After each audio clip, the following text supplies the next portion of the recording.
ചെങ്ങൈമാരെ, യൂറോപ്പിലേക്ക് വരാൻ വേണ്ടി നിൽക്കുന്ന ഒരുപാട് ആളുകളുണ്ട്. ഞാൻ ഒരു ദിവസം ഒരു 100-150 മെസ്സേജിന് ഞാൻ റീപ്ലൈ കൊടുക്കുന്നത്. ഞാൻ ചെയ്ത കണക്ക് പറയല്ലോ കേട്ടോ നിങ്ങളുടെ അടുത്ത്. ഇത് പറയാണ്ടായ കാരണം വെച്ചാൽ ഇവരൊക്കെ ചാറ്റ് ചെയ്തപ്പോൾ എനിക്ക് തോന്നിയൊരു കാര്യം എന്താ വെച്ചാൽ, പല ആളുകൾ വിദേശത്ത് GCC കൺട്രി അതുപോലെ നാട്ടിലൊക്കെ പല ജോലിയും ചെയ്യുന്ന ആളുകളാണ്. ആദ്യത്തെ സ്റ്റെപ്പ് എന്ന് പറഞ്ഞാൽ വർക്ക് പെർമിറ്റ് വരിക എന്നുള്ളതാണ്. അതിന് ശേഷമാണ് നിങ്ങൾക്ക് VFS അപ്പോയിൻമെൻറ്റ് എടുക്കണം. ഈ വർക്ക് പെർമിറ്റ് കിട്ടണമെന്നുണ്ടെങ്കിൽ പുതിയതായിട്ട് അപേക്ഷിക്കുമ്പോൾ 4 മാസം മുതൽ 6 മാസം വരെയാണ് ഇത് കിട്ടാൻ വേണ്ടി നമ്മൾ വെയിറ്റ് ചെയ്യേണ്ടത്. അത് കഴിഞ്ഞിട്ടാണ് നമ്മൾ VFS അപ്പോയിൻമെൻറ്റ് എടുക്കുന്നത്. ഈ VFS അപ്പോയിൻമെൻറ്റിന് 1 വർഷം 1.5 വർഷമായിട്ട് കാത്തു നിൽക്കുന്ന ഒരുപാട് ആളുകളുണ്ട്. അപ്പോൾ ഇവരൊക്കെ എനിക്ക് പറയാനുള്ള ഒരു കാര്യം എന്ന് വെച്ചാൽ, നിലവിൽ നിങ്ങൾ ചെയ്യുന്ന ജോലി എന്താണോ, അത് വിദേശത്താണെങ്കിലും നാട്ടിലാണെങ്കിലും ആ ജോലി നിങ്ങൾ കണ്ടിന്യൂ ചെയ്യുക.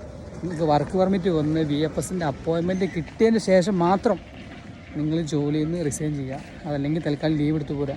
ഞാനിത് പറയാനുള്ള കാരണം വെച്ചാൽ, കുറേ ദിവസമായിട്ട് ഞാൻ മെസ്സേജ് റീപ്ലൈ കൊടുക്കുമ്പോൾ എനിക്ക് എൻ്റെ അടുത്ത് പല ആളുകളും പറയുന്നൊരു കാര്യം ഇതാണ്. ഞാൻ VFSന് വർക്ക് പെർമിറ്റ് അപ്ലൈ ചെയ്തിട്ടുണ്ട്, ഞാൻ നാട്ടിലേക്ക് ലീവിന് വരികയാണ്.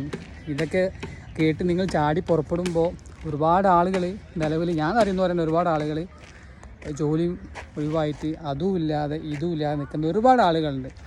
അപ്പോൾ അതുകൊണ്ട് നിങ്ങൾക്ക് വർക്ക് പെർമിറ്റ് വന്നതിന് ശേഷം VFS അപ്പോയിൻമെൻറ്റ് കിട്ടിയതിന് ശേഷം മാത്രം നിങ്ങൾ ജോലിയിൽ റിസൈൻ ചെയ്യുകയോ അല്ലെങ്കിൽ ലീവിന് കൊടുക്കുകയൊക്കെ ചെയ്യുക. വർക്ക് പെർമിറ്റ് അപ്ലൈ ചെയ്തതെന്ന് കേൾക്കുമ്പോൾ തന്നെ നിലവിലുള്ള ജോലി ഒഴിവാക്കി പോന്നാൽ നിങ്ങൾക്ക് രണ്ടും ഇല്ലാത്ത സ്ഥിതിയാവും. അതുകൊണ്ട് ഈ കാര്യം നല്ലോണം ശ്രദ്ധിക്കുക. എനിക്കിങ്ങനെ ഒരുപാട് ആളുകൾ മെസ്സേജ് ചെയ്തപ്പോൾ എനിക്ക് തോന്നി പല ആളുകളും ജോലി ഉപേക്ഷിക്കുന്നുണ്ട് എന്നുള്ളതൊക്കെ. അപ്പോൾ അങ്ങനെ ചെയ്ത ഒരു വീഡിയോ ആണ് കേട്ടത്. എല്ലാവരും ശ്രദ്ധിക്കുക.